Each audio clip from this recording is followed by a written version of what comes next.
안녕하세요 여러분. 오늘의 흥미로운 기사 내용은 제로데이 옵션의 붐, 테슬라와 엔비디아에도 영향이 미칠까? 그리고 스타벅스의 새로운 CEO와 변화에 바람 무엇이 달라질 것인가? 에 관한 것입니다. 우선 좋아요 버튼을 누르고 채널 구독 및 알림 설정도 잊지 마세요. 여러분의 관심과 지지가 저희에게 큰 힘이 됩니다. 첫 소식은 최근 금융시장에서 뜨거운 이슈가 되고 있는 제로데이 옵션에 대해 이야기해볼까 합니다. 제로데이 옵션은 옵션의 만기일이 당일인 특별한 형태의 거래인데요. 특히 테슬라와 엔비디아 같은 개별 주식에까지 확대될 수 있다는 전망이 나오면서 큰 관심을 모으고 있습니다. 이 정보는 월스트리트 저널 기사를 바탕으로 논리적이고 체계적으로 정리한 것이니 끝까지 시청해주세요. 제로데이 옵션 혹시 들어보셨나요? 이 옵션은 투자자들이 그날 주가가 오를지 내릴지를 예측하고 패팅할 수 있는 매우 짧은 기간의 거래 방식입니다. 특히 이 방식은 투자자들 사이에서 큰 인기를 끌고 있는데요. 이유는 간단합니다. 짧은 시간 안에 엄청난 수익을 올릴 가능성이 있기 때문이죠. 하지만 동시에 큰 손실을 입을 위험도 따릅니다. 지금까지 제로데이 옵션은 주로 S&P 500이나 내지덱 100 같은 주요 지수에 적용되어 왔습니다. 하지만 최근 월간은 이를 개별 주식, 즉 테슬라와 엔비디아 같은 대형 주식에도 확대하려는 움직임을 보이고 있습니다. 이러한 변화는 과연 어떤 결과를 가져올까요? 현재 개별 주식 옵션은 주로 매주 금요일에 만료되는데 제로데이 옵션이 도입되면 월요일부터 목요일까지도 매일 만기가 발생할 수 있습니다. 이는 주식의 가격 변동이 큰 테슬라나 엔비디아 같은 기업에 특히 큰 영향을 미칠 것으로 보입니다. 일례로 테슬라 주가가 급등할 것이라고 예측하는 투자자는 테슬라 주식을 매수할 권리를 부여하는 콜 옵션을 매수할 수 있습니다. 만약 예상대로 주가가 급등하면 그 투자자는 짧은 시간 안에 큰 수익을 올릴 수 있게 되죠. 하지만 반대로 예측이 빗나간다면 큰 손실을 감수해야 합니다. 특히 이런 주식들의 변동성은 매우 크기 때문에 제로데이 옵션이 더욱 위험할 수 있습니다. 제로데이 옵션의 인기는 2022년 미국 최대 옵션 거래소인 CBO의 글로벌 마커츠가 S&P 500 옵션의 만기를 주 5일로 확대하면서부터 급격히 늘어나기 시작했습니다. 단기 옵션을 통해 투자자들은 훨씬 더 빠른 거래 속도와 높은 수익률을 기대할 수 있기 때문인데요. 이는 빠른 게임에 익숙한 소액 투자자들에게 특히 매력적입니다. 하지만 이러한 제로데이 옵션은 단순한 투자가 아니라 일종의 도박처럼 느껴질 수 있습니다. 주가가 극단적으로 오르거나 내리는 순간을 예측해야 하기 때문이죠. 그렇기에 이를 투자 방법으로 삼는 것에는 많은 신중함이 필요합니다.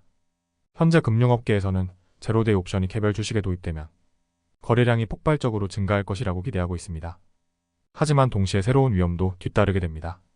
예를 들어 기업이 동부 표준시 기준 오후 4시 이후에 실적 발표를 하면 그날 만료되는 옵션은 실적 발표 직후 주가의 급격한 변동에 직면하게 됩니다.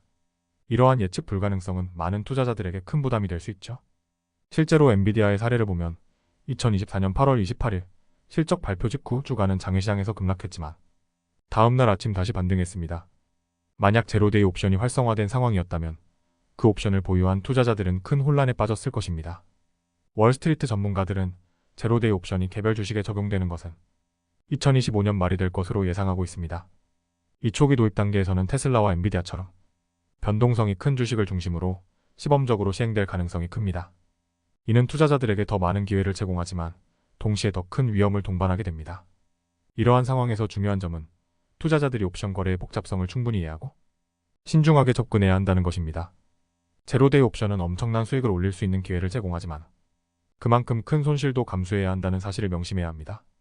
오늘 살펴본 제로데이 옵션은 투자자들에게 매우 매력적인 기회로 다가올 수 있지만 동시에 상당한 위험을 수반하는 거래 방식입니다. 특히 테슬라와 엔비디아 같은 대형 주식에 적용된다면 그 파급력은 더욱 클 것입니다. 앞으로 제로데이 옵션이 개별 주식에도 도입될지 그리고 그 결과가 어떻게 나타날지는 주목해야 할 중요한 이슈입니다. 여러분은 제로데이 옵션이 투자 시장에 어떤 영향을 미칠 것이라고 생각하시나요? 다음 소식은 세계적인 커피 체인점 스타벅스의 CEO 교체와 이로 인한 변화에 대해 이야기해보려고 합니다. 이 소식은 단순한 경영진 교체가 아닌 글로벌 기업으로서 스타벅스가 직면한 여러 문제들과 함께 논의될 중요한 이슈입니다.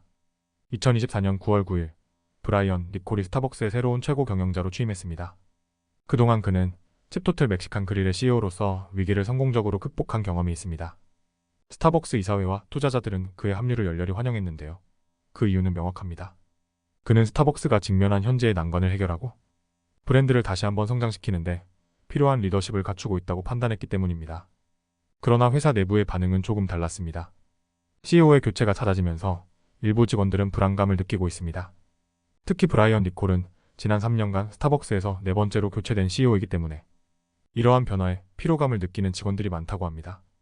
스타벅스는 최근 몇 년간 다양한 어려움을 겪고 있습니다.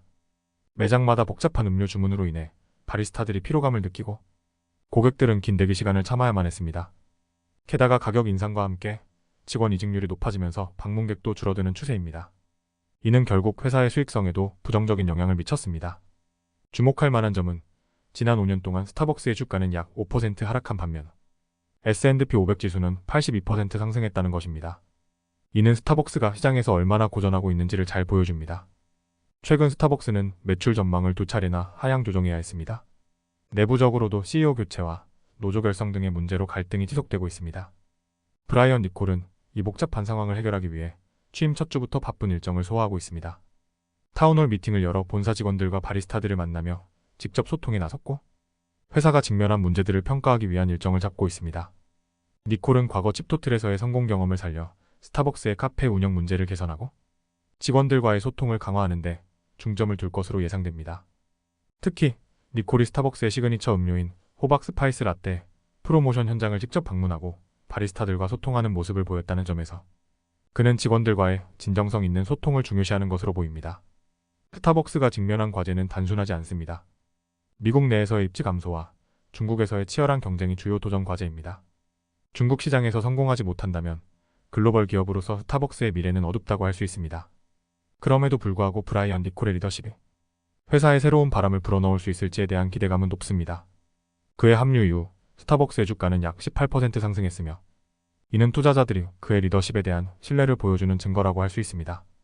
또한 스타벅스는 노조와의 협상을 통해 직원들의 불만을 해결하려고 노력하고 있습니다. 이 협상이 원활하게 진행된다면 직원들과의 갈등이 해결되고 회사가 보다 안정적인 운영 환경을 구축할 수 있을 것입니다. 스타벅스는 지금 중요한 변곡점에 서 있습니다. 과연 브라이언 니콜의 리더십이 복잡한 문제들을 해결하고 스타벅스를 다시금 성장 궤도에 올려놓을 수 있을까요? 우리는 그의 행보를 주목하며 앞으로의 변화를 기대해야 할 것 같습니다. 오늘은 여기까지입니다. 다음 영상에서 더 유익하고 흥미로운 내용으로 찾아뵙겠습니다. 이 영상은 투자 의견이 아닙니다. 매우 감사합니다.